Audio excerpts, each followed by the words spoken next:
Moriore te whānau, no mai hoki mai, welcome back to the Practice Run, your frontline pass to the heart of sports action. Brought to you by 99 Dreams, inspiring others to chase their dreams. With your hosts, Tukoirangi, Rawiri, and all of our friends. We're diving deep into the thrilling world of the NRL and Rugby League today, and who knows where the game will take us tomorrow. From the try line to the sideline, we've got you covered. So strap in as we tackle the big plays, the game-changing moments, and the stories that define legends. Whether you're a seasoned vet or this is your first hit-up, the Practice Run is for everyone. Every run, every tackle, every win, experience the rush with us. With exclusive insights, couch analysis, and a touch of humour, the Practice Run is here to keep you entertained, informed, and part of our practice squad, because here every practice run takes us one step closer to glory. The Practice Squad, where every listener is MVP, powering our play every episode, every day. And we want to give a huge shout out to 99 Dreams for making all of this possible. We appreciate the love and support that we get from you guys, and we are so grateful to have you all on this journey with us. So thank you all, and thank you to 99 Dreams for being part of our journey. Now let's suss out today's lineup. Wale te whānau. It's going to be not as jam-packed. We thought about this. So the Origin lineups did come out today, and Sue and I were like, should we jump on this now and get our thoughts and feelings out about Origin Game 2 lineups, or should we save that, hold it for Wednesday, and give a proper deep dive that it deserves? And after a little bit of deliberation, Sue and I both thought, let's save it to Wednesday because there's only 7 games, so we don't have to do a long recap or a long preview. So we'll save that until Thursday. Sorry, why am I saying Wednesday? Till Thursday night, and then we'll give you guys the big deep dive into our thoughts on the team, who we wanted on the team, and who we actually got. So do tune back in on Thursday night. You guys will definitely want to check that one out. But as for tonight, we're going to go through our round 15 recap. We're going to go through our team of the week, see if your favorite player made it this week, and see if Paddy Carrigan has held down that lock position for yet another week. We will find out. And then we'll give you guys our team of the week, and we'll round things off with a huge mihi out to you guys for all of your support so far in this season. But before we do any of that, how's the weekend, brother? How's the week been so far? Yesterday, Monday, today, Tuesday, and obviously a big weekend that we just had. Yes, big weekend. We had was kind of like my first staff do with the BFT crew. Had a few members leaving, so it ended up being a bit of a big one, or bigger than any of us planned. But as normally, it was good though. Good to see them and get to know them on like more of a personal level outside the gym and see what they're like, in their everyday lives. So it was fun. Then that though, need to get back into training. I need to get into some running, man. I can't stand running to save my life. Why I would sign up to do an event that's half running is beyond me. But we're here now. So we have to deliver. So I need to get some more running in. But other than that, man, we're good. Mahi's good. Vibes are good. Yeah. So that's pretty much me. What about you? What you been up to? Yeah, but the weather hasn't been the greatest over the weekend, so it was a great time to just kick back home and chill out a little bit. We did start up that other YouTube channel. It's called Wrenched Throttle. There's kind of like a 3-part story to the name. Wrenched, obviously referring to wrenching on your bike, fixing your bike, maintaining your bike, but also wrenching on a throttle. So it's just ripping the whole thing back and just going full tit.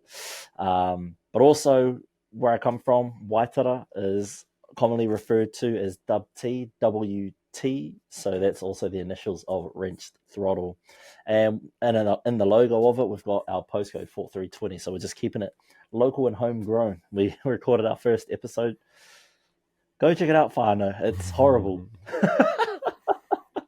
It's horrible. I think it's kind of on par with our first podcast episode. So, it can only get better.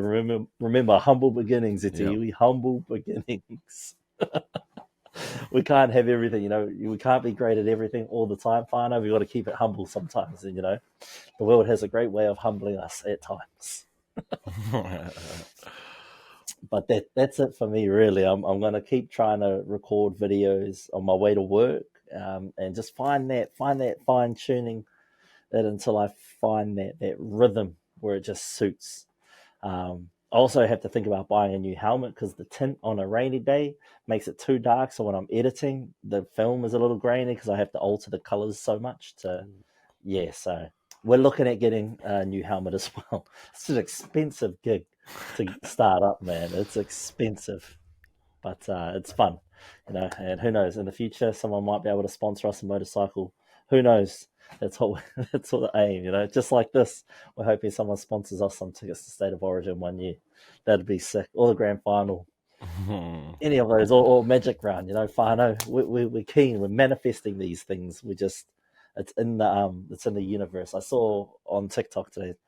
We will get into the footy, but I saw on TikTok today, this man was talking to this older gentleman, and he goes, "Oh, I wanted to do this, but I'd never see myself in this." And the old man goes to him, "Don't ever say don't." He goes, "You need to, speak these things with truth, and if it doesn't happen right away, don't give up. Just keep going, because eventually, if you keep speaking this truth, then eventually your life will find a way to mold around that truth, and you will, bring it to life." And I'm speaking our truths and hoping that it comes to fruition. Might not be this year, might not be next year, but I think eventually you'll see us hanging around at a grand final or a Magic Round or a State of Origin one day. It's coming, Whānau. I see it.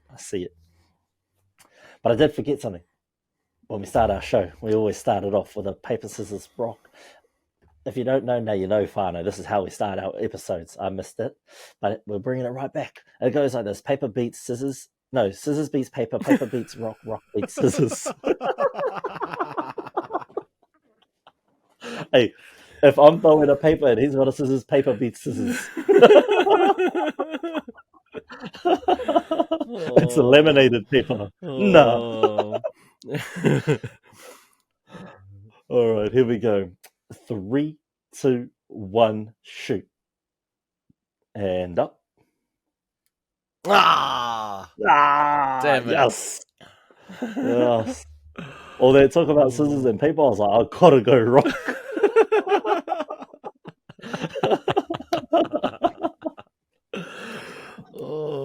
Would have been funny though if I went paper. Would have been funny.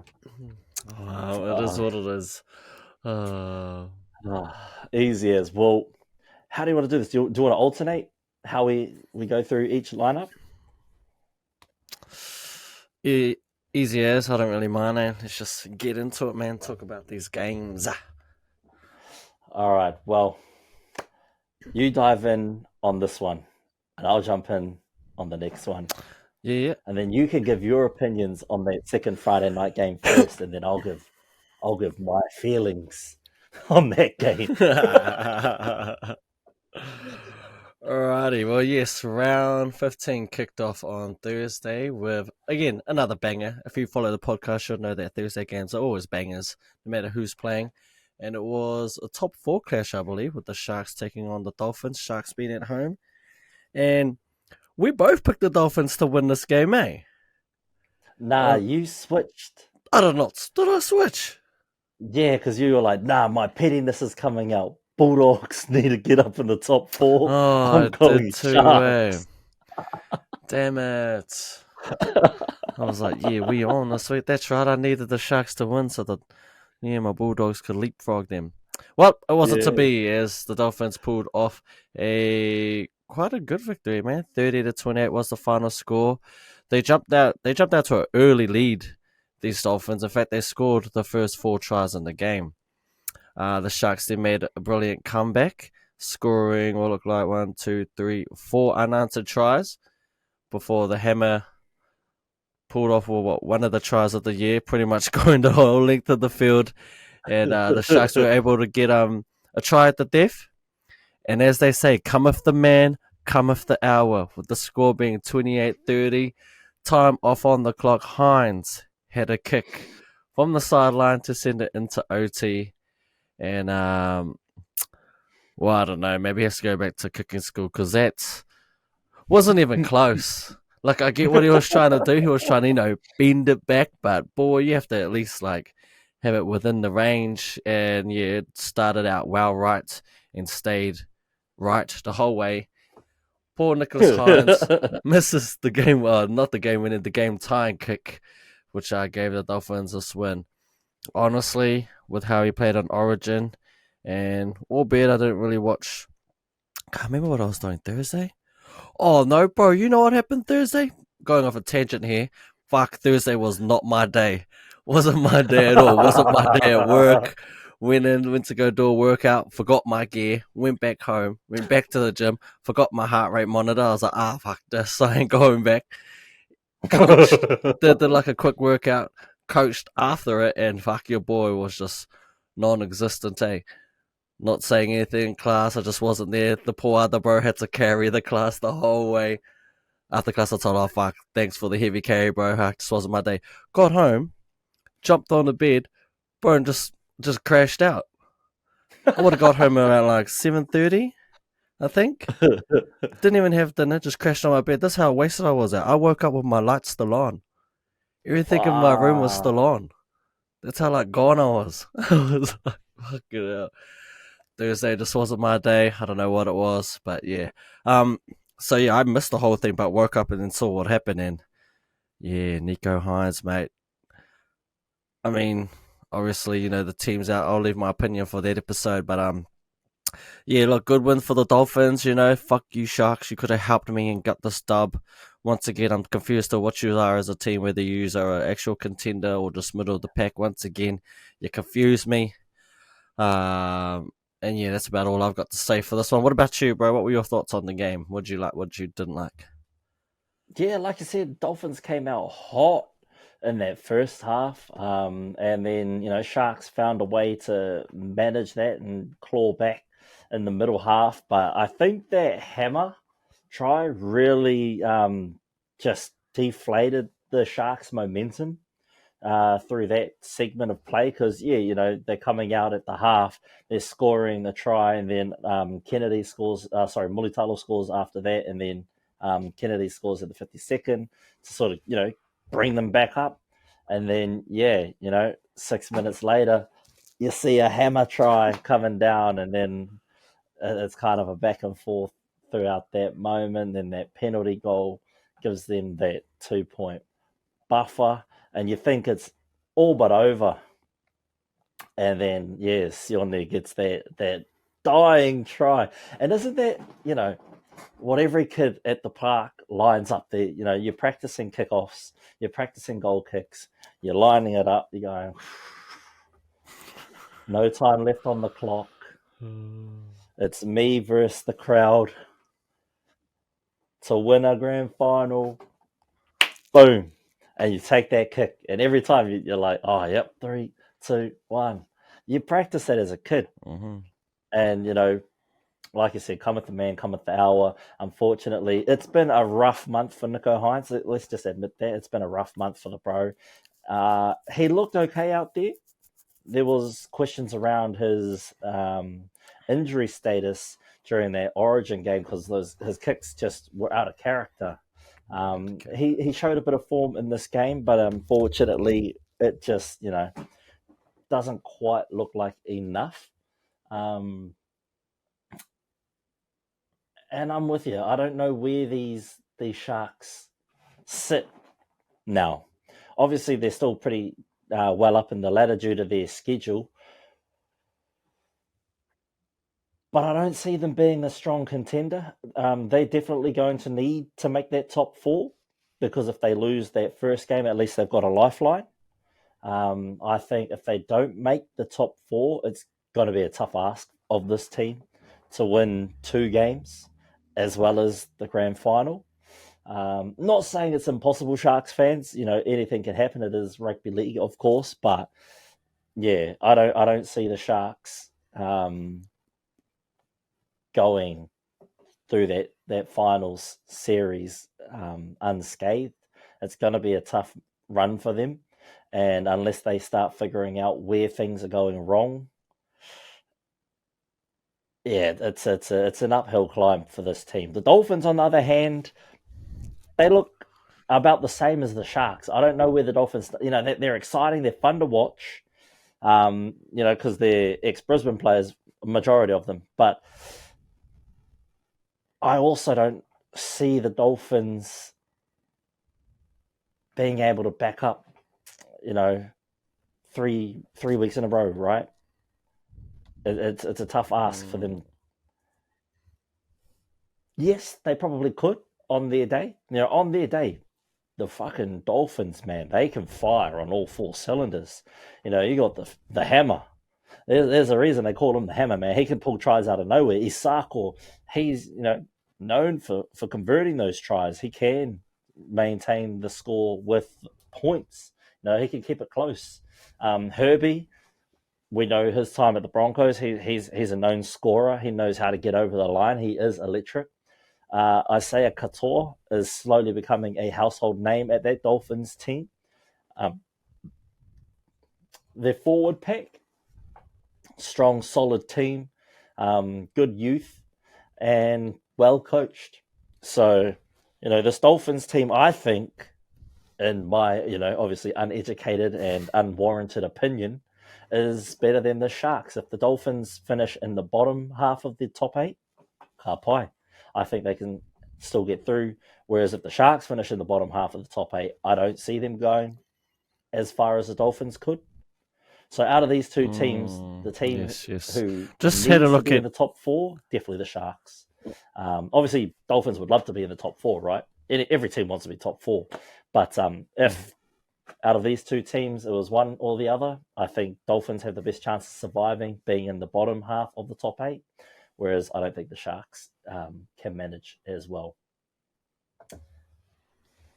But that's all I've got on that game. So we'll head over to Geo Stadium, Canberra, where the Raiders hosted the Cowboys. The final score, 16-34. It just was a funny game. The Cowboys just came out firing. Did I pick the Cowboys in this game or the Raiders? I can't remember. I can't remember either. I'm pretty sure I had the Raiders. Yeah, I think I did too. Raiders at home, we both thought were almost a sure thing. And the Cowboys coming off that loss against the Warriors, we were like, nah. And because that was a record-breaking win for the Warriors previously, because previously the Warriors hadn't beaten the Cowboys in North Queensland without Shaun Johnson since whatever date. So there was that stat. And yeah, that first try, Kyle felt in the corner. Man, he just added it. Just right there in the corner, man, just floating in the air. When I saw it at full pace, I was like, surely not. And then when they showed the replay, he's just stabbed it down and then falls out, and like, wow, phenomenal athleticism from the Koro there. And then Helium Luki. When he got over for that try, I was like, "Oh, let's go." Also, it's probably my fault. I think every team I picked in my TAB try scorer, they lost this weekend. Every try scorer I picked from every team, their team lost this weekend. Yeah, fun fact for you. Because I picked Joseph Tarpany to score a try, didn't score a try. I picked who did I pick? It was someone from the Sharks on that. Talakai from Thursday night, and he didn't score, obviously. So so my multi was dead and gone, and every team that player played for, no good. What happened with that Raiders team, man? They looked helpless, lifeless. It took that Jordan Rapana try to spark them up a little bit in the second half, but I mean, by then the damage is already kind of done. At halftime, it was 22-0, And I'm looking at that score laughing like, these fellas might not even score a point at home. Their fans were booing them as they went up the tunnels at halftime. And I'm just like, that's shame. Score a point out. It's not that hard. Dun dun dun. Talk about that soon. But yeah, second half, the Raiders find a little bit of momentum, but yeah, like I said, by then the damage had already been done. In the second half, Valentine Holmes scores, then Rapana finds some momentum, and then Robson scores, then Savage scores, and then Whitehead scores, and then that's it. But the commentators are holding on to hope, saying, "Oh, there's still time to turn it around." I was thinking in my head, the time to turn it around was when Rapana scored, and then you have to D up and not let that Reece Robson try get in. Because if you stop that one getting in and then you get Savage's try, then Whitehead's try, it's not too far off. You're sitting on 16 and it would have been, 28? Mm-hmm. That's more manageable than 34-16. In your head, you're thinking that's not too hard to grasp. Whereas, 34-16, that's a mountain. That's a mountain. So, yeah, well done to the Cowboys. Thanks so much for proving us wrong. It was a pretty solid game there from the Cowboys. I thought they were very dominant. Reuben Cotter, solid through the middle, 50 tackles. Dude's a workhorse. Drinkwater, 207 run meters, also had a bloody great game. So, yeah, it's hard to stop a team that's firing like that. And I think maybe that's their shape going forward, maybe, is Cotter at prop and Taumalolo back in at lock. Who knows? But yeah, sorry, Raiders. Next week, maybe we'll try to pick someone else to be try scorer. But yeah, what's your thoughts on this game, brother? Yes, I had the Raiders to win this game after what the Cowboys produced a week before. And boy, did they prove me wrong. It just goes to show what they're capable of, right? They show it in glimpses. The problem is they're not consistent with it. We know that they're capable of beating any team on their day. Spearheaded, the attack is spearheaded by Drinkwater at the back there. Didn't have his moments. And Reuben Cotter, shows again that he's an origin level player. Whether you have him at 13 prop or even the second row, he just seems to deliver. So yeah, a little bit frustrating that part, that you know what they're capable of and they can show it. I mean, to blitz them in their first half, they just shocked them. Raiders had no answer. They're completely dominant, and unfortunately, Ricky Stewart, couldn't give another halftime speech to get the boys up. By then, too little, too late. Cowboys had too much of the momentum, and they got what ended up being quite a dominant victory, and potentially one of their best victories of the year. The 14 that they're the only team that haven't had a bye yet, and I think they finally get it next week. So they'll be, it'll be good for them. Obviously, half their team will be in Origin again. I think they have the most players out of any club for Origin. Well, they did in game one anyway. I think they had 6 players in the Origin camp. So they finally get a much needed break. Unfortunately, half the league also gets a break, so take it for what it is. But, they're climbing and they're just on the outside of the 8. Anything can happen with them. They certainly have the talent and the skill to do it. But again, it's a question of consistency. You can't be like, smoking one team and then smoke yourself the next week. Feel as though their highs are really high, but their lows are also really low. And you're too up and down. It's just, leaves yourself vulnerable to missing that 8. The elite teams or the teams at the top are just super consistent, almost robotic-like, in the way they operate, the way they work, and it holds them a good stead to keep into that top 8. But yeah, overall, good game from them. Our boy Griffin, Nemo didn't get run over, which was always good. And he seemed solid in his performance as well. So, but yeah, not really much from me. I think I caught like the second half of it. Well, by the time I seen it and they were already out to the big lead, I think I would start to have dinner. And kind of, I was waiting. I was waiting for the game after. I was like, oh, no, let's wait for this one, next one. So yeah, bro, I'd say a good victory for the Cowboys. Raiders looks like it's just one of those games for them. See how they bounce back next week, and the Cowboys get a well-deserved bye. And yeah, hopefully they can continue their good form. That's about me for that game. So now let's move on to the second game of Friday night, and it was your boys, the Broncos, going up against the Rabbitohs. Rabbitohs are quickly becoming a team that no one wants to play. You had the return of Cameron Murray via the bench, and you had Latrell fullback, and once again the halves period that we've been wanting pretty much since Lachlan Ilias went out, and they were trying things with the number 7, with Walker and Whiten, and that halves period has go 2-0 so far.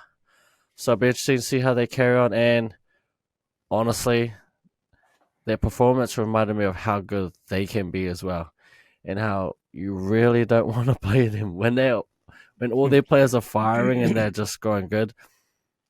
I don't think there's many teams that can match them. Latrell Mitchell was a beast. Damien Cook got back to his running game. He looked good. Keon Kaloa-Matangi at their 13, looking dominant, and Walker looked good on the right side, I thought. Like when they came his way, he's just a player, he's a baller, so he's fine either side. Whiten had his moments, his kicking was good. Latrell was next level.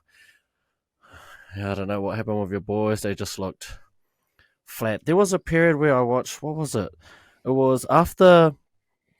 It was like a 10-minute stretch when Damien Cook scored, where I felt like he didn't even touch the ball, bro. Like, that's how it felt. Like, they scored. I think Cook scored, and then came on what happened on that next set. I'll be interesting to see the stats, because I think it felt like there was in that 10-15 minute period where I think, Latrell puts the bomb up, you guys drop it. Salwan Cobo, not his finest game. Once again, another one that's super high. I think he knocked the ball on it, but it looked like you didn't even complete a single set for like 10 minutes, because you were just defending the whole time, and they capitalized. Keon Kaloa-Matangi had that great try off I think it was the Walker kick, and then Latrell Mitchell just decided to run over your team, get that try, and yeah, they were just super dominant for that 20-minute stretch, and it was kind of like the game really. Seemed like you just didn't get into the game till like too little too late in that second half, but by then I think Souths had it pretty much wrapped up. Cameron Murray, good to see him back. And you see what he brings to the team, man, with the way he runs, the way he plays defense. My boy Tallis Duncan, he looked good in his moments as well. Yeah, I don't know. I don't know what their Broncos team was up to. I think they just got dominated really, and were just on the back foot. Too many just errors for my liking. It was just error after error, drop ball after drop ball. Our winger, our boy Dean Mariner, again had his great moments. Alex Johnson is having nightmares about him, I swear.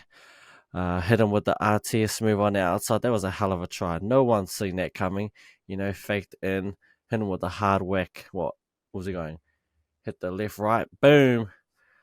Takes him on the outside and does enough to get the ball down. Again, these wingers, they're great finishers. Looks like they can finish from any angle, man. When they get the chance, you just can't let them. They're too good at finishing. They clearly practice it. But yeah, man, good win for the Rabbitohs. They are quickly becoming a team you don't want to face. And I think for them, they might be like a little bit behind the eight ball. Clearly, they're at the bottom of the ladder there, thereabouts. But if they can sneak into the 8, like all they have to do is get into the 8, right? Doesn't matter if they're the 8th, 7th, who cares? For them, I think they'll have the confidence to, if they can snag that 8 spot, they'll back themselves against any team. And I'll tell you what, if you're that 5th seed, you wouldn't want to be playing them, I can tell you that much. So, yeah, good victory for the Rabbitohs. Looks like they've turned their season around. They're on the up. Broncos, not too sure. I think they're missing Reynolds. They need him back. They need a little bit of leadership. And, yeah, they need to work on those areas, man. But I'll hand it over to you. I mean, you were popping off in the chat, of course, as anyone would, watching their team and what was happening. But give us your thoughts, man, and let it rip. If you want to let it out, mate. Yeah, first I'll just congratulate the Rabbitohs on their win. That first half, that was all them, man. They really played really well, well structured. They played a lot of fast-paced footy, and they were up off their line real quick. Some of them maybe a little too quick. Yeah, but I guess ref only had a whistle for one side. Their Alex Johnston try off the forward pass. There was a called forward pass in the first half against the Broncos, then a missed one for Alex Johnston. I guess when you got a try scoring record, the ref kind of just lets it go for a little bit there. Even the replay showed it was forward. That was a hard done by little patch there. But like you said, it's just the errors, the lack of ball control. Why are they trying to throw wide passes? It's raining. You've seen it fail 3 times already. Why are you trying to throw out wide again? It's not working. It's not on. And that is, I think, the crux of this Broncos team. They rely so much on that flair, that broken play, that in games like that, it's just never going to come off. And I think a lot of teams have cottoned on to that. Last year, it worked really well in our favour. You know, having Mam, Cobbo, Herbie, Reese, obviously, playing really electric plays, breaking down the line and just, backing one another up for some, highlight reels, really. But a lot of that came off an orchestrated attack led by Adam Reynolds. With him gone, you've got Jock Madden kicking on first. Dead in goal, buddy. Too much weight on it. Kicks on. Who the kicks on first tackle? He's got no chasers. No one knew that kick was on. He didn't call a play before that happened. He just got the ball, stepped, looked, and then kind of just kicked, and no one was there. So I know what that's all about, but that ain't how we roll here, brother. And it's going to be a long 4 rounds, roughly. That's when Adam Reynolds is due back, round 20. Jeez. We've got 4 rounds until then. We've got a bye next week, so 3 games essentially. We've got 3 games to survive until Adam Reynolds comes back for maybe one half, and then back on the injured reserves list. But yeah, this Broncos side, not looking flash. I don't know what they've got to do. Paddy and Payne look like men alone out there. Dean obviously scored those 2 tries late in the second half, but by then it was too little too late. Game's over. I was even thinking, what's the point of going up the tunnel? Just get on the bus. Go home at halftime. You can't even score a try. You can't hold the ball. Afterwards, when they're having the interviews and things, if I was coach, get on that bus. Use a driving back to Queensland. No playing for you. You're driving. Can we get changed, sir? Nah. That wet uniform, wear that back to Brisbane. You're on the bus. I'll see you when you get there. That performance was pathetic. Funnily enough, I had Jordan Ricky as my try scorer in this game. So Ricky, Bronco player, got sin bin. Fair enough. That hit, yeah, fair enough. Latrell getting sent off, yeah, fair enough. I mean, he didn't need to come running from over that far away. There was already Jai Arrow was already in that group that was close to where Ricky was. So, everyone knows Jai Arrow is a bit of a grub too. So he could have stayed back where he was and just let shit play out. Yes, there was an early sin bin. Richie Kennar went off for his high tackle against Selwyn Cobbo. It was 13 versus 12, but Selwyn Cobbo then went off for 15 minutes because the independent doctor called for HIA, which Selwyn passed pretty quickly, and he was sitting on the sideline for 13 of those 15 minutes watching the game because some independent doctor decided to pull him off, which meant that, what's his name? Nobody. Jack. Which one? Jack Goisewies. Yeah. Oh, yeah, the one from the Cowboys. Yeah, so he came in at centre because Selwyn went off. Oh. Which is why they couldn't score during that 13 versus 12 period because we just had an extra forward on the field instead of a back. And so people laughing at the Broncos for being unable to score, being a man down. I was like, no shit, you got Jack Goisewies coming on. Just nobody. So yeah, that was another turning point. I thought was we were hard done by this. So it was just a day of shit calls, shit execution, and the boys just don't look like they have a plan when they get out on the field. I think they rely too much on that broken play.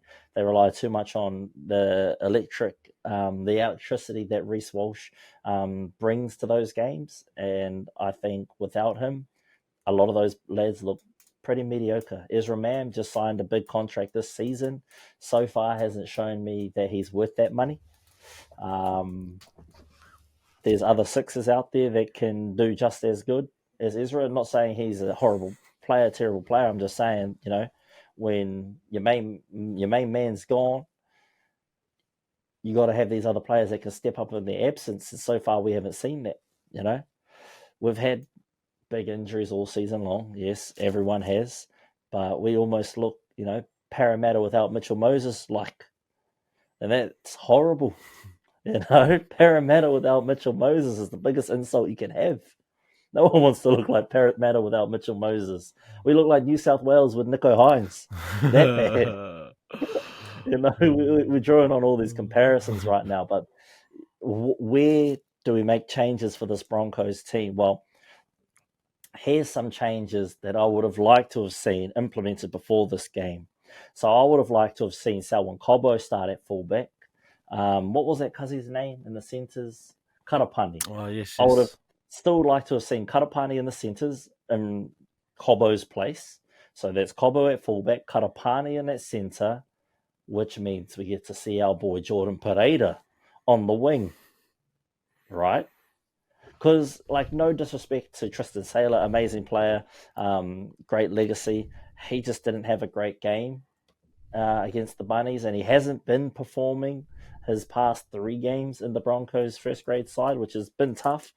They haven't been easy matchups, but you've got to look elsewhere. What can you do differently? I need to see Xavier Willison starting in that prop jersey. I just found out Big Ben Takuta is actually out for the season.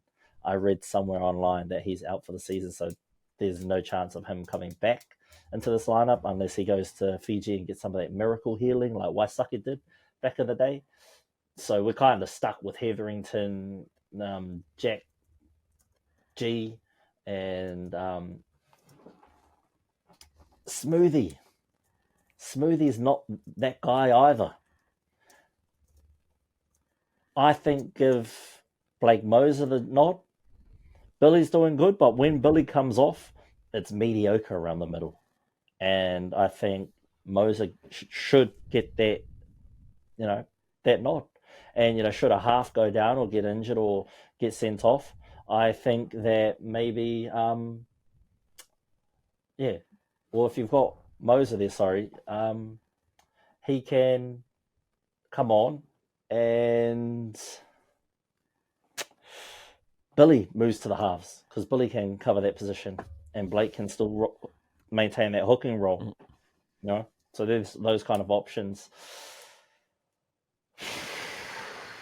How many games can a team this good lose before people start calling out our current coach? It's not like we're missing too many superstars. It's not like, they can't win games with this team. It's almost looking 2019 all over again with this team. So no wonder Payne Haas wants to leave. I would too if the team was like this.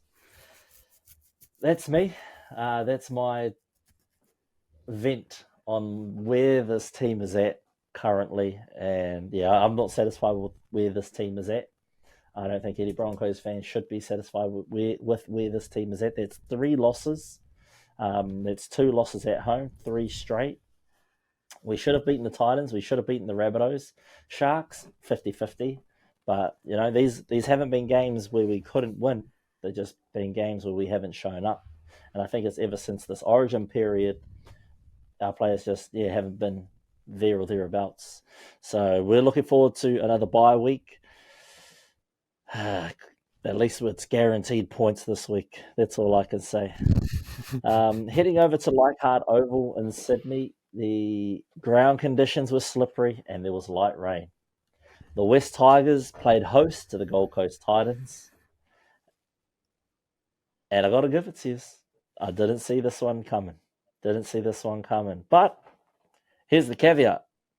David Fafita was my try scorer in this game, and he plays for the Titans. Sorry, Titans fans. I didn't pick this to go this way at all. I had, absolutely no inkling that this was how the team would fare against the Titans. I thought Titans, for all money, they'd take this one. But it seems as though they just struggled. Although Jojo Fafita scored his try, the first try in the opening 5 minutes of the game, Justin Olam answered back. And then not long after, Jaden Campbell answered back with his own, which led the Titans 10-6 at halftime. After halftime, the Tigers came out with a Justin Olam double at the 59th minute. And then Whanua Pule? Pule? Is it Pole? I don't know. I think the announcers say Pole. But you never know with them, how to pronounce it. It's Pole, Pule. I don't know. Right. So, anyway, Whanua scored a try in the 76th minute to round out the score, 18-10. So the Titans scored nothing in the second half, and the Tigers barely scored in the second half. They got their 2 tries. Not gonna lie, I didn't watch it, but looking at this tries and conversions and all that kind of stuff, must have been a pretty boring game, to be honest. That second half looks long, man. 2 tries and they were like 20 minutes apart. That's ages. That's like, might as well not score. That's all I've got to say about this game. I've got nothing to say, Fano. I'm all worded out after that word vomit I had with the Broncos Rabbitohs. So over to you two. This is all you. Yes, so just like you, I also did not see this game going how it did. I think I said it in the preview show on Thursday that this was going to be the battle for the wooden spoon. And for money, I would have had the Tigers winning it, but they're able to come away with a win. And the Titans, I don't know what happened. From the looks of it, they dominated that first half, but when you only complete 9 sets in the second half, it's going to be a tough game to win. Once again, it's all about completion rate in the NRL, and if you don't complete your sets, if you can't even get to a kick, it's going to be a long night at the office for you. And it just shows, right, that the West Tigers, with enough ball and enough opportunity, they can get it done. After losing 9 in a row, they finally got, their 3rd or 4th victory of the season. Well deserved, and old Benji Marshall, maybe it was a masterstroke moving Uppy back into the halves along with Aiden Caesar. Was it the best game? No. I ended up watching the Super Rugby semi-final because they were on at the same time. And up the Chiefs. Yeah, the one that's where we were watching it, and obviously being over in the mount, everyone was cheering for the Chiefs. I think I was toing and throwing on my phone. I just kept checking the score on this one, thinking the Titans would pull away. Jaden Campbell jumped in at number 6, and he got off to a great start with a 40-20 inside the first couple minutes, and that kind of set up that Jojo Fafita try. But again, if you only complete 9 sets and a half, you're going to lose. No one knows that better than the West Tigers, because the West Tigers like to go through stretches where they never complete sets. I think last week they only completed 4 sets in the second half. Wonder why they got pumped by 50. You can see it, right? I mean, had to bring it up again. Your Broncos had that 20-minute stretch where they couldn't even complete a set, and it came back to burn them. You have to complete your sets. You have to at least get to a kick, because turnover ball, these teams are just too good. NRL teams are too good. You give them enough opportunities, they will eventually capitalize on it. But yeah, don't really got much to say about this one. Well, I guess we should say congrats to the bro Vince. Your team finally did it after over 2 months. It was a bit of a hard graft, but you got there. It was only the lonely Titans who also stuck to the bottom along with yous. But a win's a win. Take the dub when you can. And yeah, it's pretty much all I've got for that game, really. And with that win, they leapfrog the Titans actually at the bottom of the ladder. Yes, they do. They leapfrog them. The differential is 2 points. between them. The Titans is on minus 131, while the Tigers are minus 129. So Damn. yes, they are. Or even the Eels are down here as well. Shame Trent Barrett. I don't know how he's gonna get. Man, if they name him coach, Mitchell Moses, leave. I know you just signed that contract, but leave, brother. Anyway, we shall move on. Moving to the second game of Super Saturday, where the boys, the Wars, took on Storm up there in Auckland at Go Media Stadium. I thought they could do it. I know they haven't been the Storm in what seems like forever, but I thought that they had momentum on their side at home. You knew they were going to get a sellout crowd. Like this was going to be the time to do it. But once again, the Storm are going to storm, and it just seemed like they played great. They controlled the game from the looks of it. Not to say that the Warriors didn't have their moments, but it looks like their moments were few and far between. Doesn't help when you get two sin bins, one in the 53rd minute to Montoya, and the other one the 60th to Dallin. I think he's already been charged for that one, right? Oh, has he? I think so. I think he might get 2 weeks with an early guilty plea. Damn. Potentially. I could be wrong. I might have to double check that. But yeah, no Because surprise he was there. up Two former hooking. Bulldogs who I cannot stand. Yeah. So look, once two former Bulldogs, hate you both. Glad that you left. Although it's kind of like bittersweet seeing you guys thrive at a new club. Yeah, but the Storm, you got that fullback, Farlongo, the young gun, scored himself a double, injured himself on one of his tries. Funniest shit I've ever seen.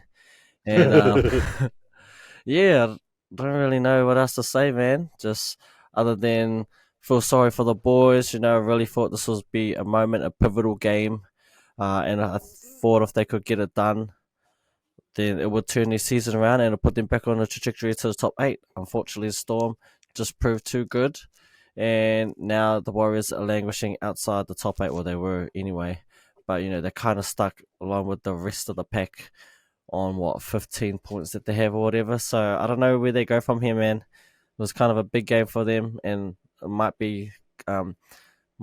was it season defying.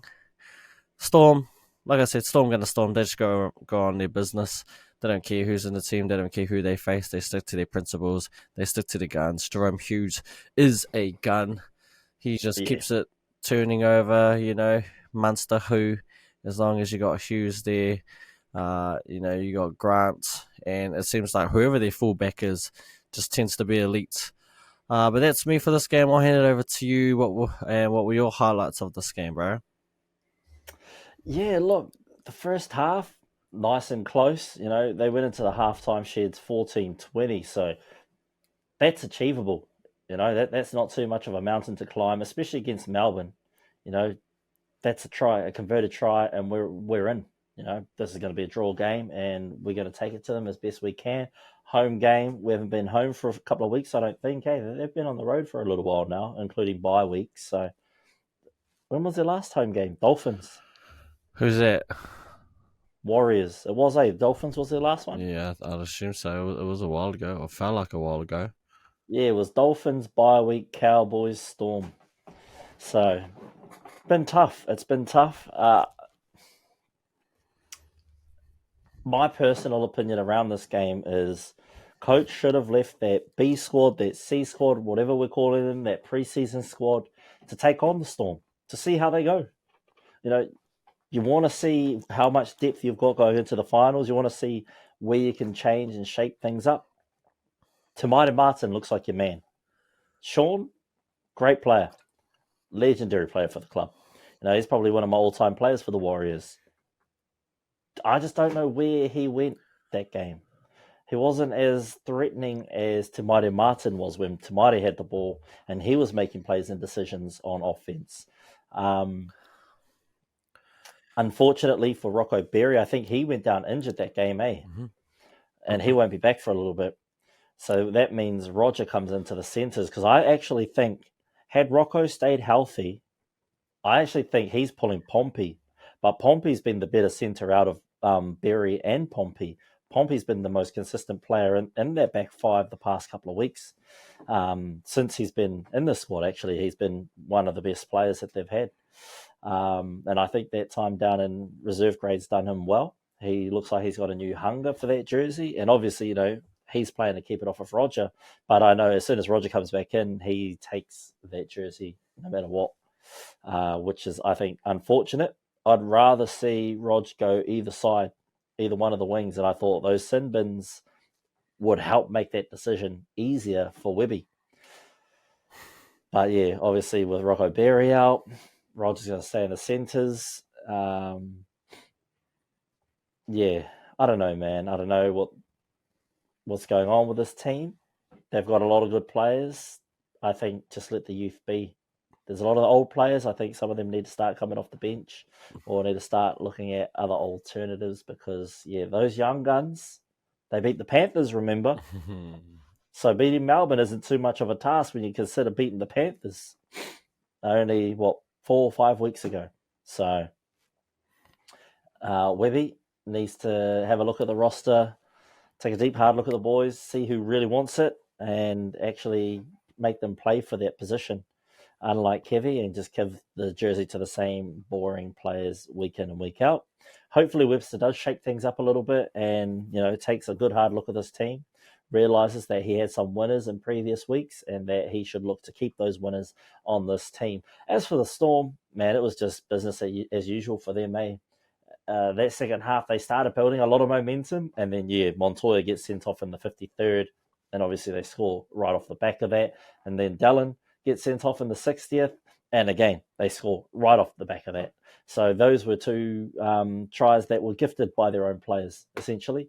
Hard luck for them. That Montoya one was just, it was unlucky. He just wasn't square, and then he went to go tackle them after a quick tap. Jerome Hughes, smart from Hughes, just brain fade from Montoya. He should have just let it go. There was enough players back there to try and slide and make that tackle. I mean, you'd much rather give up a try and have 13 players on the field than give up a player and then concede the try. Back your defense, back your brothers behind you. That's what they're there for. And Storm, Whalongo, Katoa, Hughes. Top 3 players, I think, in that Storm side at the moment. Yeah.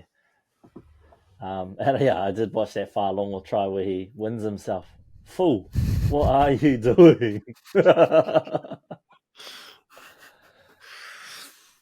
But that is my take on that Warriors game. And much like the Broncos, there's a lot to figure out, lots to work on. And work on's always good, right? Because that way you know where you're at in the season.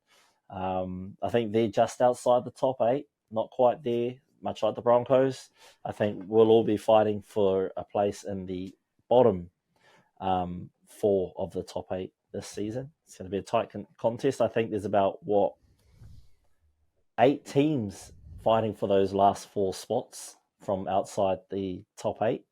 And those top 4, 5 spots, I'm pretty sure they're pretty much cemented. Maybe 1 or 2 movers and shakers throughout the season, but they're there. And speaking of a team that's in contention for that top 4, we've got a game at Combank Stadium, Sydney. Conditions were good.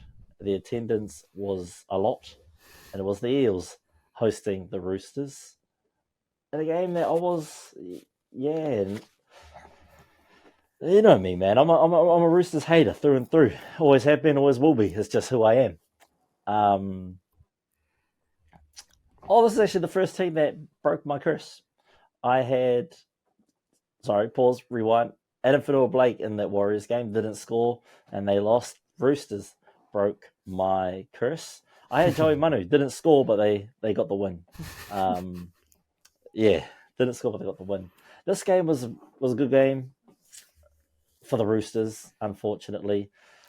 I don't know what it is about this Roosters side this year. They just keep grinding it out. I thought at times Carey and Walker, like you say, weren't on that same page. It was one or the other playing really well, and it was Carey, I think, for the most part, playing really well. And then Walker later on in the game seasoned that's seasoned the field a little bit with just his spectacular play and his guidance across the park.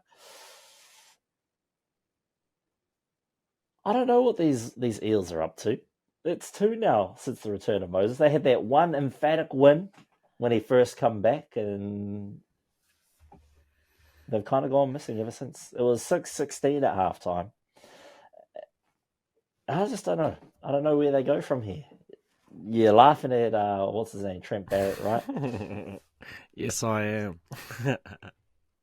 But I don't know, man. It's you've got Mitchell Moses, who I think might be the second best 7 in the comp. I don't think there's too many other 7s that I'd put above him, outside of obviously the number 1 7. But he's undisputed. That's his jersey. So I don't see too many players I'd put over Mitchell Moses in that 7 jersey. I think it goes Cleary, Moses, Hines, Reynolds. Whoa, the SJ disrespect. on who? Where's Hughes and DCE? Oh shit! Yeah, I forgot about those two. Yeah, Hughes 3rd, DCE 4th. It's Manly. Forgot about Manly. And then Reynolds. Who did I say after him? SJ, Katoa. And then the rest of them there. Yeah, then the rest. So, Walker, I guess, is in there. But so you got Moses, right? You got Moses. He's wasting his talent there, man. Come to Brisbane. We need a 7. We got a vacant spot coming up. Come to Brisbane, man. But no, look, Roosters, they just find ways to keep winning. The pages keep turning over. It's that forward pack, Lindsay Collins, Spencer Leniu, Cordell Jarrett, Terrell May. They just keep coming. They keep coming at you. They keep rolling through. It's just another day, another dollar for them. Unfortunately, the Eels didn't have their main man at lock this week. He was injured, so there was no Jermaine Hopgood for them, unfortunately. I thought Blaze, Hands, they played critical parts in this game. I thought they played really well, but obviously not well enough to go up against the Roosters. I thought Joe Manu would have done a little bit better. Phenomenal player, and he done great throughout, but I just think there's times where, with Tedesco on the field, he kind of gets lost in the shuffle of it all. Blaze Talangi is very quickly putting teams on notice. I think he is able to make negotiations at the end of this year and can go elsewhere. I don't think there's much space on this Eels team when Lomax comes over. So I think he's as good as gone. So this is just him putting, what's the word? XP on his CV for other teams to come and sign him in. I don't know where I'd like to see him go. I don't know who has an opening for his skill set. Probably the Tigers is the only team I can think of, or just a straight swap to the Dragons. But I don't think the Eels want to see him go to the Dragons. I think he'd go well at the Dragons. He'd slot in perfectly over there. But that's it. That's all I don't like talking about the Roosters, and I'm not going to talk them up. So that's it from me. Yes, by this time Saturday night, I was well and truly gone, so I didn't even watch any of it. But not surprised that the Roosters got up and the Eels absolutely they didn't get smoked, but lost another one under the tutelage of that coach Trent Barrett, who apparently is now the front runner to be the head coach. Apparently he's got the backing of the board, so it might just be a matter of days until he's named as the permanent head coach for them. Well, if he is, one thing for sure, one thing that I do know is that they will be now headed towards that wooden spoon. Even with this great team, look, I mean, since Moses be back now, what's this, his third game? Fourth game back? Third, eh? Yeah, and they started with that great victory, where he was dubbed Timothy Moses, and since then they've been kind of brought back down to earth. with that tight loss against my Bulldogs, and then this one here against the Roosters. And yeah, man, I don't know what to say. I think if they don't start turning around, the season might be over. In fact, it might already be over now, which is a shame for a team that, only a few years ago was in the grand final. For the Roosters, they are just chugging along. They are getting the job done, and they're well entrenched in that top 8, and they look like they will be back to be one of the powerhouses again. Obviously, there's a few things going on behind the scenes with Brandon Smith and his future being in doubt with the Roosters.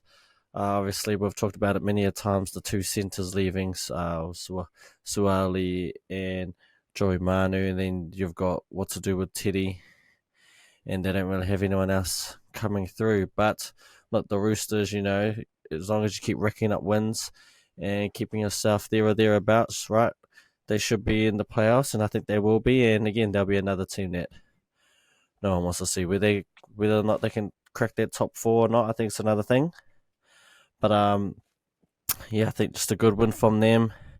Trent Barrett, I've said it before, I don't think he's head coach material. He's an A-level assistant and a C-level head coach.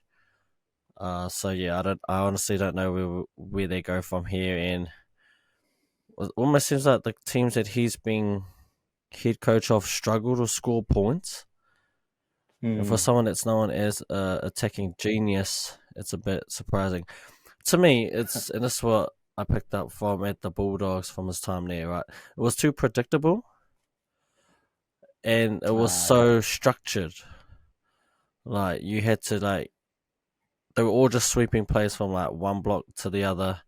And if you didn't get it, then, you'd swing back the other way. And a lot of it was predicated on the 13 being able to ball play. So if that 13 is not a ball playing lock, then the system doesn't really work. And it kind of doesn't even matter, who the players are. That's the most pivotal one, and it's all centered around that. So if you don't have it, and he's someone that seems like will stick to his processes, when it's all it's all and when you full-heartedly believe in the system and the style of play, you're gonna pretty much go down with the ship. That's what happened at the Bulldogs. Wasn't willing to change his way, wasn't willing to switch up his attacking styles. Even though most of the assistant coaches were pretty much saying, you got to let the boys play a little, let their natural talents come out. Didn't come through. So yeah, it'll be interesting to see what happens, because he's definitely got a better team at the Eels than he did with the Bulldogs. I'll admit that. Our team wasn't really the greatest when he was there, going through a lot of changes. But you have to work with what you got. And now he has a team that everyone knows is good enough to be playing finals footy and contend for a championship. I think if he gets it wrong here, if he is named the Eels head coach and it doesn't go well for him, honestly, I think that'll be his last shot. You don't get too many chances to be a head coach in the NRL. He's had 2 shots at it. Both times hasn't worked.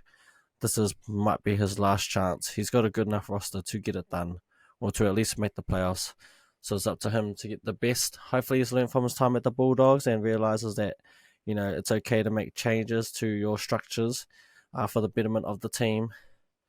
But yeah, other than that, not much else to say.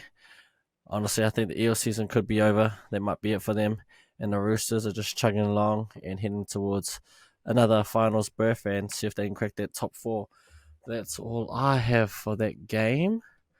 So now we go to the second to last game. First game on the Sunday, this Manly Sea Eagles against the Dragons. And what a gutsy win from the Manly team.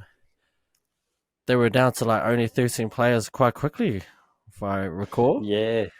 So it didn't have a bench, and to come away with a 30-14 win when you have no interchange, no one as well, that has to be gutsy, and it's got to be a win that you are super proud of. Honestly, DCE once again still got it. I don't know, man. It looks like when you have, I would call him a generational 7, right? He's been around for so long, and he's been good for years. I think what makes him good is that he's quite consistent with his performance, and he has one of the best kicking game in the comp, and his ability to kick his team out of trouble and kick them into great positions is what separates him from a lot of 7s. And he's seen it all. So there's not many things that surprise him, and he can still play eyes up footy, play structured as well.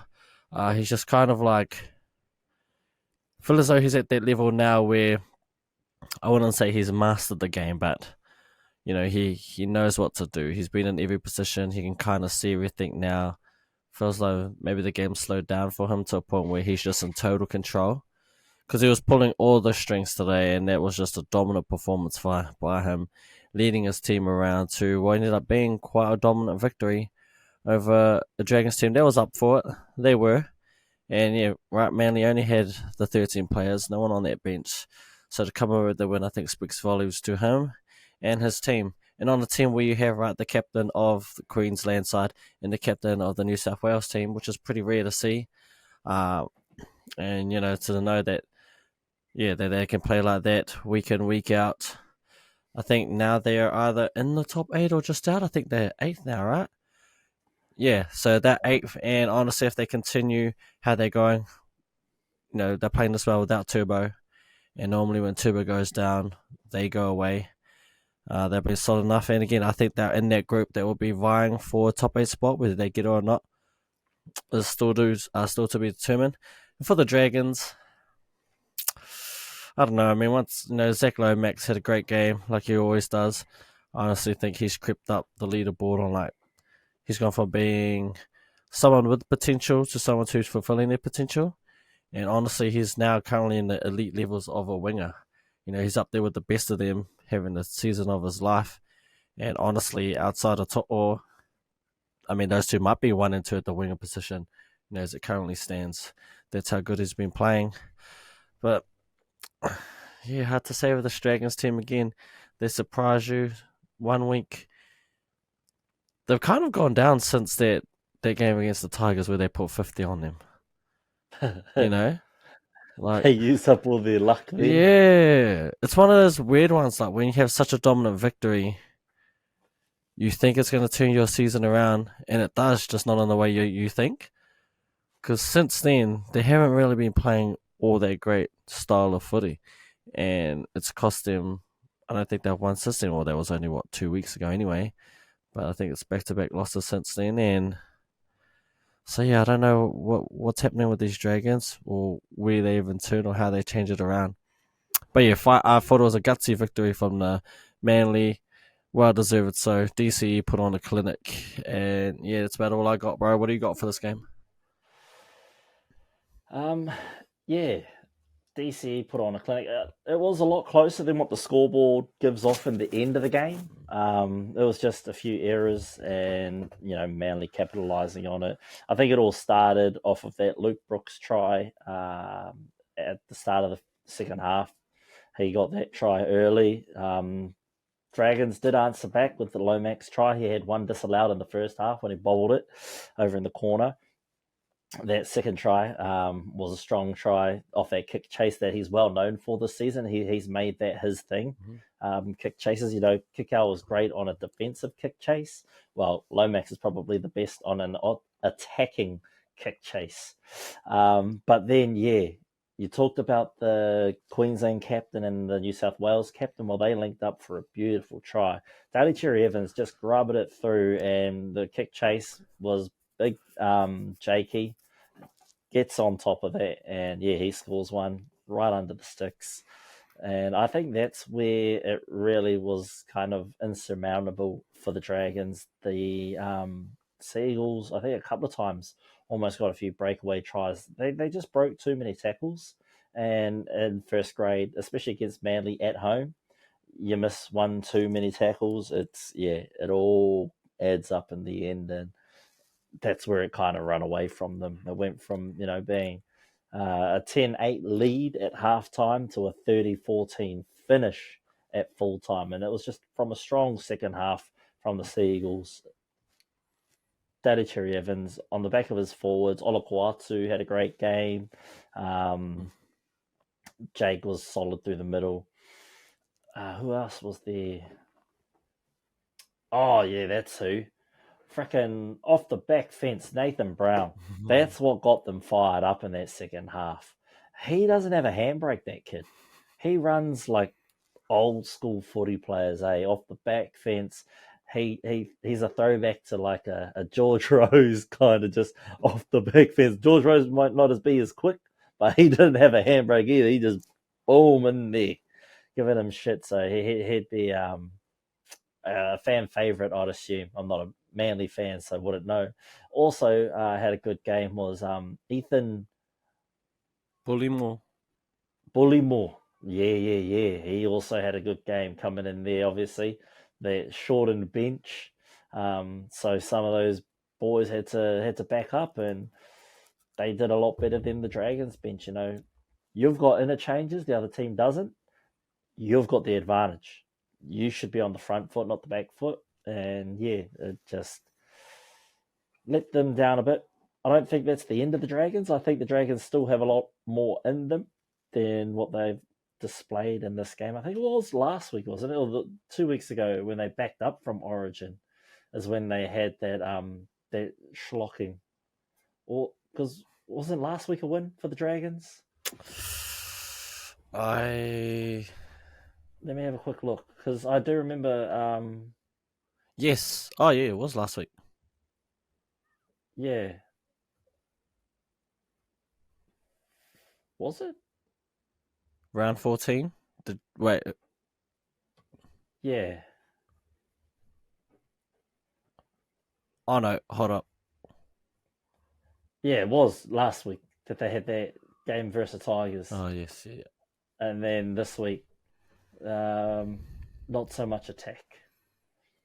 And that's probably my fault. I had this one was actually a double split. I had Talal and Lomax to score 2 tries between the two of them. Only Lomax scored 1 try, had 1 disallowed, and Talal went missing, unfortunately. But that's the way it is. I think Talal will come back strong next week, or if he's playing next week. And no, yes, he is. He will be playing next week versus the Bunnies. But yeah, great win, gutsy performance, like you said, from Seagulls. Lots to like for Seagulls fans watching that one. But again, you guys have an up and down team. Some weeks you look fantastic. Some weeks you look confusing. So hopefully this is what do we call it? Like a swing of good momentum for you guys moving forward. Dragons week off next week, is it? And then back at it after. So good time to reconvene and figure out where you guys need to go in order to make the top 8 this season. But that's it from me. Heading over to the final game of the round, the final game of the night. McDonald Jones Stadium in Newcastle hosted the Panthers. This I thought was a really good game, actually. I thought it was going to be very one-sided. The result is, as you'd expect, the Panthers coming away 26-18. However, it looked like it was going to run away a lot bigger than that early on. And you got to give props to the Newcastle Knights for being able to fight back into this game.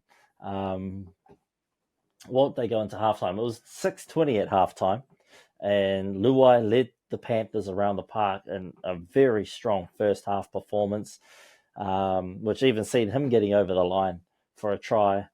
To'o got 1 try, but what I was really impressed with was Fletcher Sharp. He was very solid in that game. This is only his second game in NRL, and I think if Armstrong decides to leave, I think their club's in good hands with Fletcher Sharp at fullback there. And I mean, obviously, if Ponga goes as well, it's not going to be too much of a rebuild that's going to have to happen. I think you guys will be sweet as with Fletcher Sharp. He's good, young, skinny with a mullet, so he can only go up from there. Bradman Best and Dane Gagai were catalysts in turning this game around for the Knights. However, it took them until the second half to fire up. They were pretty quiet in the first half, but in the second half, Bradman Best was everywhere, and I think he was doing his best to sort of go, hey, I want to be in Origin. But we'll talk about that on Thursday. I want to get deeper into that. But yeah, Bradman Best Very, very good game for him. And I thought the Knights could have, still managed to get a little bit closer there in the end, but Dylan Edwards stole that away from them, crushed all their hopes and dreams. I seen Knights fans in the crowd crying after Dylan Edwards dotted down in the 64th minute. Still time on the clock, but it makes that climb a little bit harder, and especially in that arm wrestle of a game where the Knights were trying to match the Panthers and playing, good footy where you just get to the end of your sets, get in a good kick, and have hopefully a good kick chase. But a couple of those kicks just went awry. They were either kicking too deep, where it would go dead, or they were kicking deep enough where whoever was back there could just catch and goal, and they're getting sets of 7 coming out of their own line, which you don't want to give that to the Panthers. You don't want to give them easy meters. You don't want to give them an extra set. It just makes life too difficult for you guys. So, yeah, Panthers, full credit to them. They just keep finding ways to win, and yeah, hats off to them. They're doing a great job. Luai looks comfortable in their 7. So Tigers fans, you got to be rejoiced because, yeah, when Luai comes over, he'll probably take that 7 jersey. I know fantasy players are going crazy having Luai in there. They're loving it at the moment in the absence of Cleary because Luai's getting all the ball. He's getting all the decision-making, so he is that guy.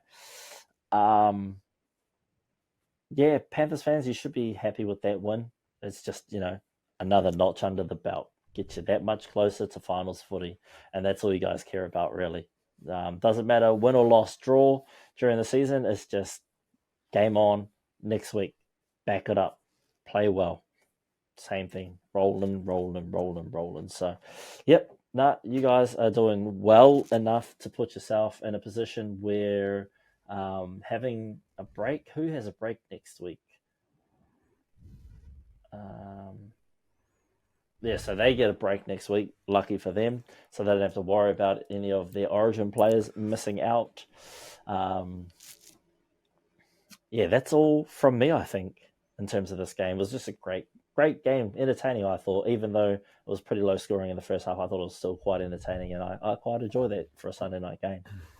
Hard luck Knights, but yeah, come back stronger next week. Yeah, last game of the round, and the one player that stood out to me for Panthers was Luai. He's looked really comfortable in that 7 position, being the guy to call the shots now. And, he engages more, right? You see him just doing his classic step left, step right, come back left, go back right, where he holds the ball for like 30 seconds, doesn't go anywhere but moves like 100 meters.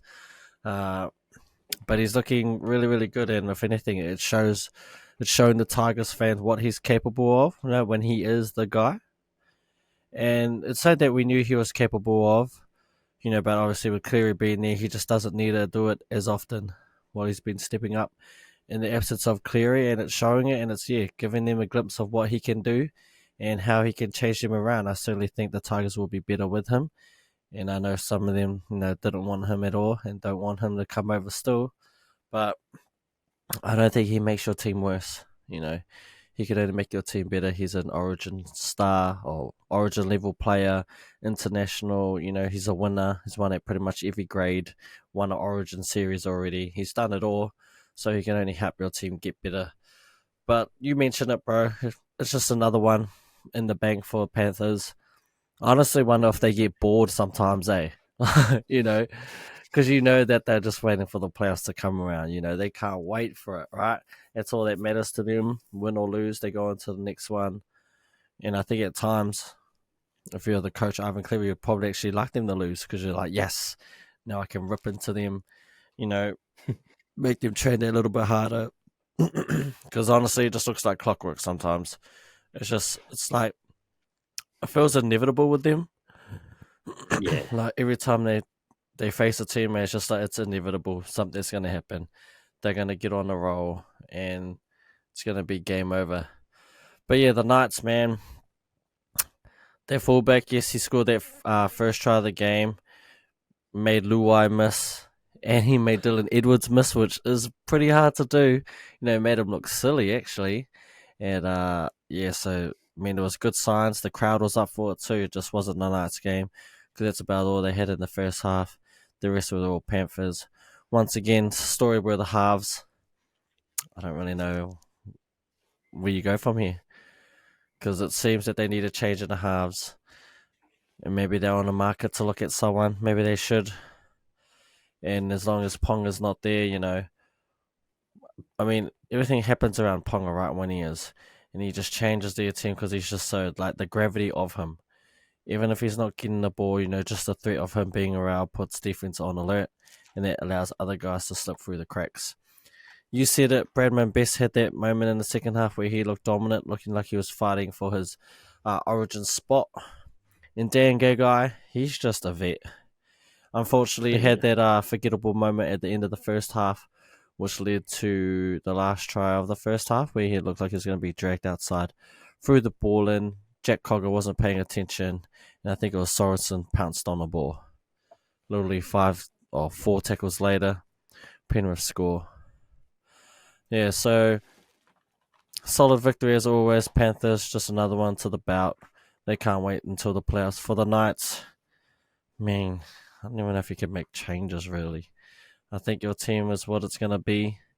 And maybe, they're kept out, without Ponga there. And I don't think they can pull off another 10-game win streak like they did last year to get into the top 8. But I've been wrong before. You never know.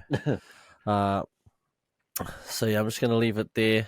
I don't know where the Knights go. I don't even think you can make changes. Their team's pretty much set. And they just have to bounce back from this, really. So that's me. That's my thoughts on the game. I'll hand it back over to you. See where we go from here. You talk about 5'8". Well, Gamble's off contract at the end of the season anyway, so he's going. Kieran Foran's contract is up. I don't know if he's re-signed. Maybe this is an old page. This is just off zero tackle. So I'm just looking at 5'8" and halfbacks that are available. You'd probably look more to get a 5'8" than a halfback, because I think they're good with Hastings.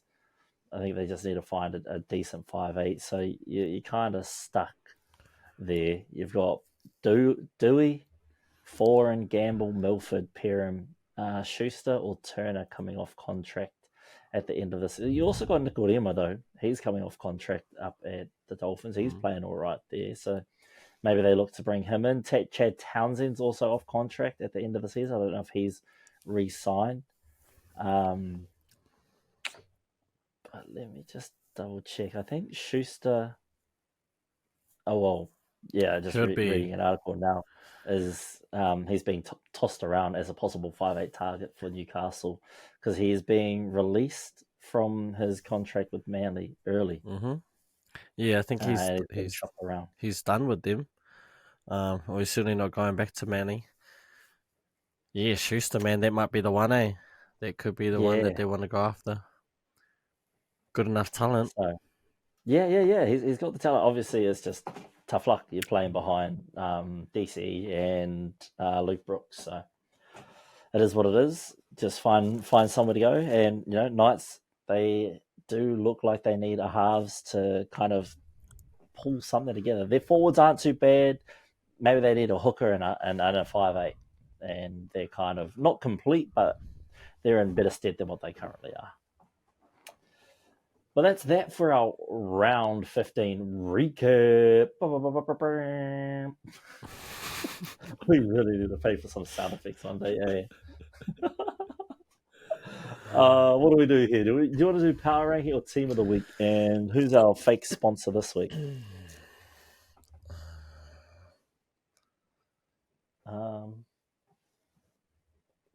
Got any fakes? Do you have anything in your room that just you're like, oh, yo, this is a thing? We can use this as our fake sponsor of the week.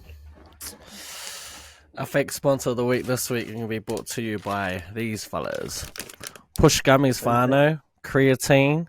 You just take 3 a day, and that gives you 5 grams of creatine. They pretty much, they're gummies, so there's no chalk, so you don't have that terrible taste. Just pop 3 in each day, get your creatine fix in. So Push Gummies can be our sponsor for the day. And if they want to sponsor us, Push Gummy, jump on the wagon. Also, we're not actually sponsored, just we're trying to advertise things so that people are like, oh, they can actually do it. When we get a product, then we'll be like, Push Gummies. All right, so Push Gummies presenting the practice runs power rankings this week. Where do we kick things off? Should we go bottom to the top or top to the bottom? The top remains unchanged. Oh, well then, if the top remains unchanged, maybe we should start from the top then. Well, awesome. So the top remains unchanged. I think the last time it changed was last week. However, the top 5 has been the same since round 12, funnily enough, because we don't actually change anything during an origin round. So I do need to remember this. Our power rankings for round 16 won't change at all because not enough teams are playing. So it's going to stay unchanged for a few more weeks in the top. So coming in at number 1, we have your Penrith Panthers. And at number 2 is the Melbourne Storm. At 3, the Sydney Roosters. At 4, the Redcliffe Dolphins. And at 5th, your Cronulla Sharks. With the bye week, they couldn't go up nor down, which meant the Sharks stayed in 5th. And the Bulldogs are still in 6th place.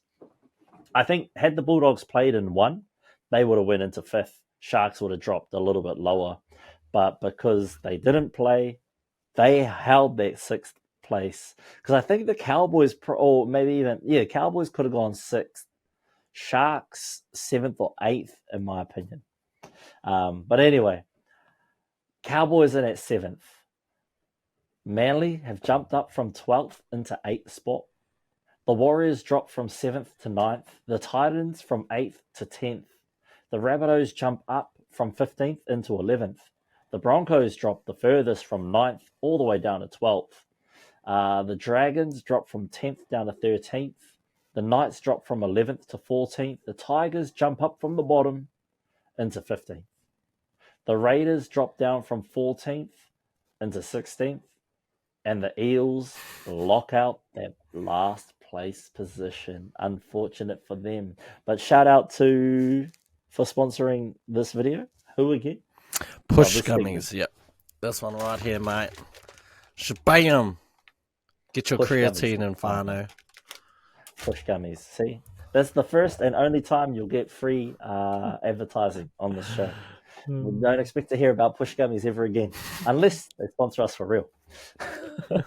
Now heading over to Team of the Week, presented by 99 Dreams. This is your Team of the Week, presented by The Practice Run. What do we want to do? Do you want to do backs and I'll do forwards this week? Yep. I'll do the backs. Okay. So you do backs and halves. Yes, and spearheading your team at the fullback position, we have the Hammer Habiso Tabuai with that Try of the Year candidate. For your wings for this week, we have Zach Lomax, one of the elite wingers of the comp, on one side, and on the other side, we have one of the young guns of the comp who continues to stamp his mark every time he plays with Dean Mariner. At centre, we have Bradman Bess, who had tried his best to help his boys pull off the upset against Penrith. And at the other position, we have Justin Oldham, who scored that double to help the Tigers in their losing streak. And in the halves, finished off at 6, we have Jack Wyden, who once again proves why he is an Origin representative level at that position. And at number 7, rounding off your backline, you have Captain DCE, who once again put on a masterclass against the Dragons. All right, now checking out our forwards. Leading the way, we've got Ruben Cotter at prop. And he is partnered with Stefano Utoikamanu at the other prop. Damien Cook is the hooker making his debut in the practice runs team of the week.